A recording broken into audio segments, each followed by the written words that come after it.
Hi everyone, I'm making this video today to talk a little bit about my experience with ADHD and share some strategies that I've found to be helpful in managing my symptoms.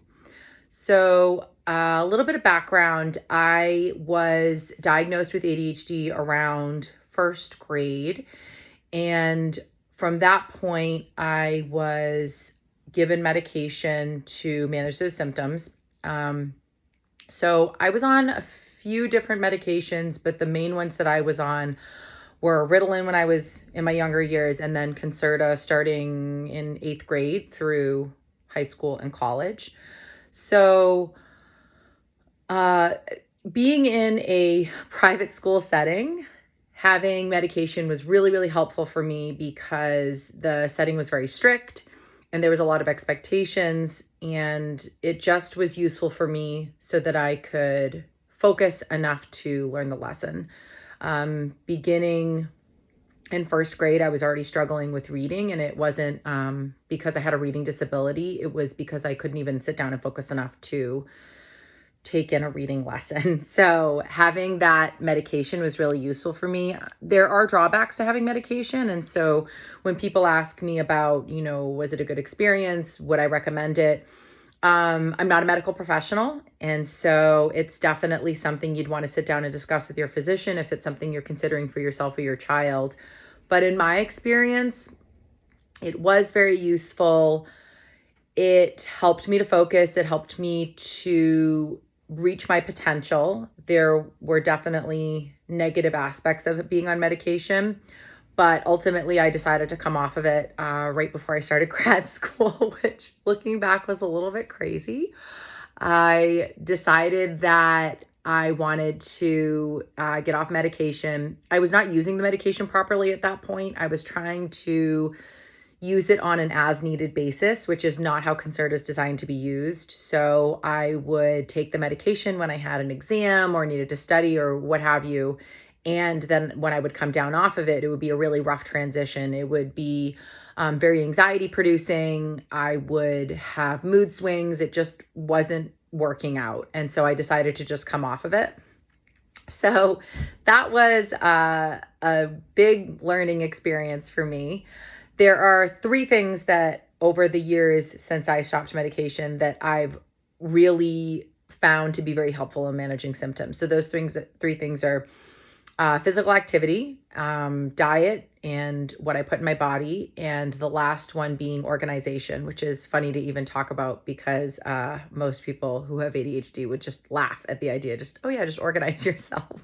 So I'll talk a little bit about how I managed to do that. So first is physical activity. And I used to be a really active kid. So we were on sports teams. We did swimming, sailing. We were always moving around, and physical activity was a big part of growing up. When I got to college, I didn't do as much physical activity. I was doing a lot of other things between studies and getting into different hobbies. So when I got out of college, I really felt a need to get back into physical activity. And it's a delicate balance. So if you are hyperactive, you often feel like you want to move around, you can't sit still. You really need that physical engagement. And so including that in your day-to-day is really important, but it's also important to have activities that really calm your body down. So I try and include both. So one of the things I really like to do is I really enjoy weightlifting. It feels like a really good challenge for my body.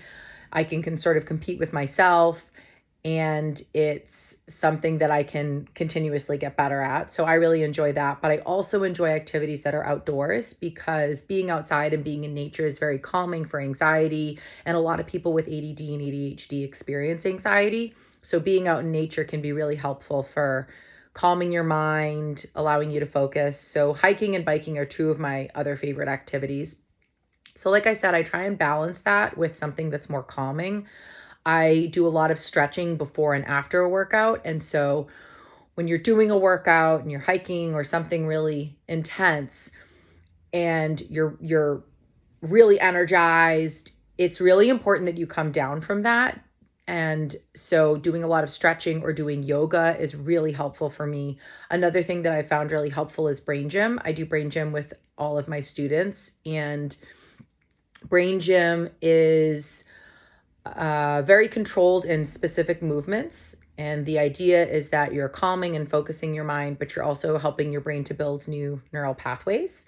And in order to do that, you need to be focused and you have to be controlled in your movements. And so it allows you to move your body, but also it's calming and centering for you.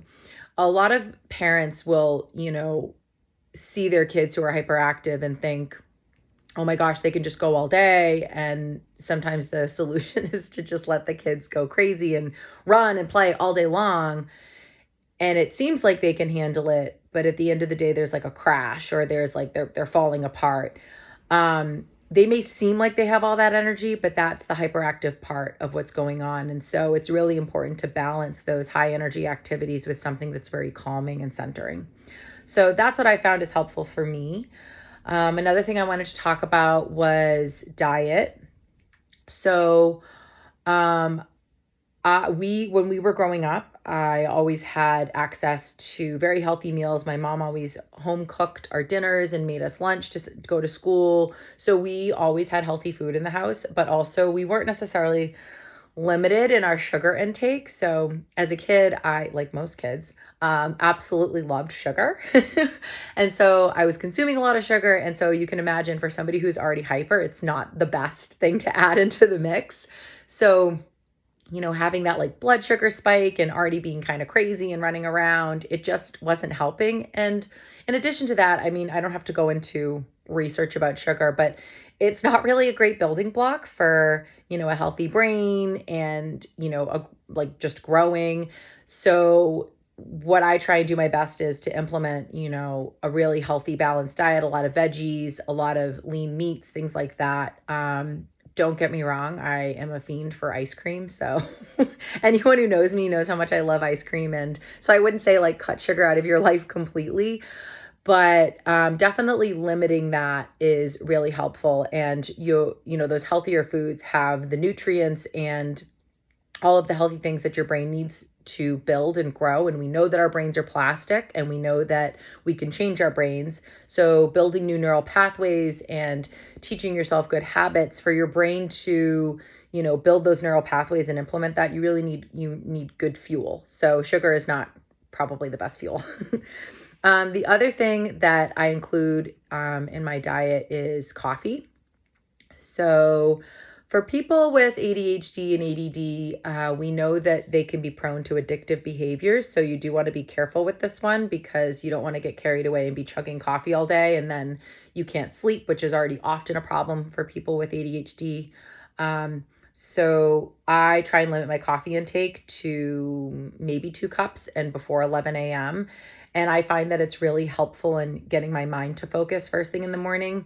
There has been some research that suggests that coffee as a stimulant is a good substitute for medication that would normally treat symptoms of ADHD.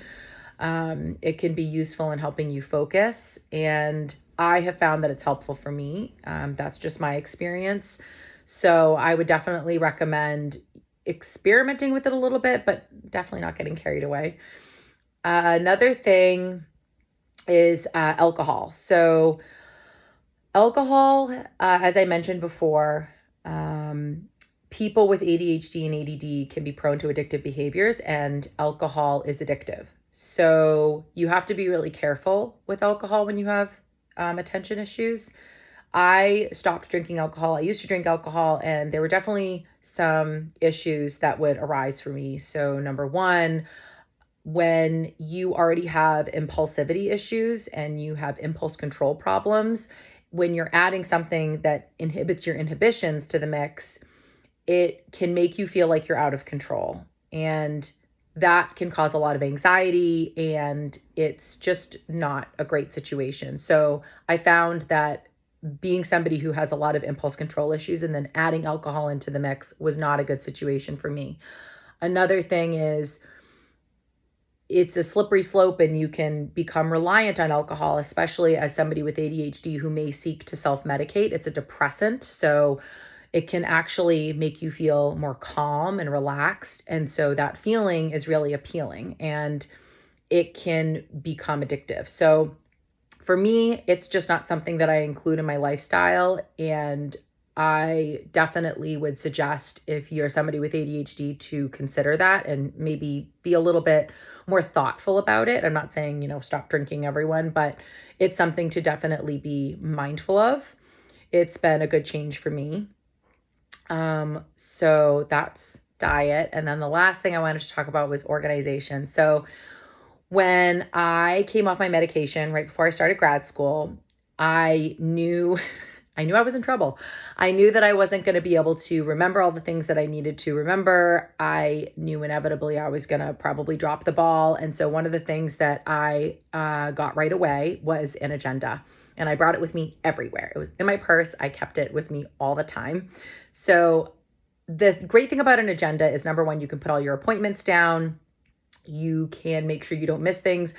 People with ADHD are very prone to having secondary issues like depression and anxiety and obsessive compulsive issues, because a lot of times you're so frantically trying to keep up and, stay on the 8 ball, and just you're often forgetting things, and the anxieties that come along with that can be crippling for some people. So I knew that if I didn't have somewhere to store all of the dates I needed to keep track of, all the things I needed to remember, I was going to quickly be drowning. So I got an agenda. And also, it just is a great way to take things off of your mental plate, so to speak. When you have a very chaotic mind and you have a lot of thoughts running through all the time and you're going this way and that way, the important things can just get lost. And so if I can have a place where I can put those so I can look at them anytime and I don't have to think about them and remember them, it's much easier for me to go about my day. So I used to have this agenda. I kept it with me all the time. If you're somebody who has ADD, you might be laughing at that because you're like, I'm going to lose the agenda. And that's very typical. And, I wouldn't blame you if you did, because that's very understandable if you have attention issues. So I switched over to a digital calendar. I use Google Calendar. I really like it. I have a lot of my students use Google Calendar. It's nice because you can access it anywhere, as long as you remember your login. So hopefully you do. But that's been really helpful for me, and just being really consistent and developing a habit of, when I get a piece of information that I know I need to remember, it needs to go into my calendar immediately, and just being really regimented about that. Another thing is organizing my space. So easier said than done. Again, I have to have a clean and organized space in my office and my home before I can begin doing something that requires focus. If there's clutter or there's things out, it's extremely distracting for me. I will want to use something that's out, or I will notice something that needs to be put away. And so I need to have an organized space. That's something that I would encourage anyone with ADHD to put into practice. It takes a lot of discipline and a lot of repetition and a lot of training. Every day I get up and I make sure my space is organized. It may seem like something that's going to be more time consuming, especially if you already feel frazzled and all over the place and like, I don't have time for all the things I already have to do. It may seem like another thing to add to your list, but it actually, at the end of the day, I think is helpful.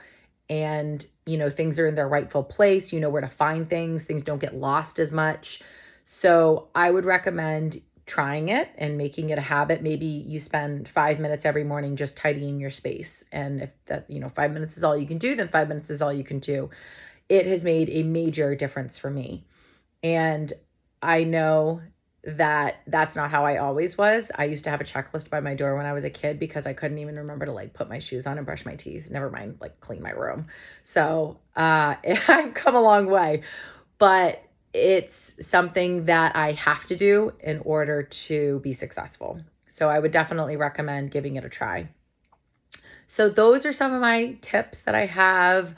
I know that, as I said, I'm not a medical professional, and so these are just things that I'm sharing from my own experience. I hope they help you. I hope that you might try one of these and try implementing them and seeing if it works for you. If you try something and you have another suggestion that you found really works, please leave it in a comment. Or if you have questions, I'm happy to talk more about any of those things that I discussed. But I hope that helps.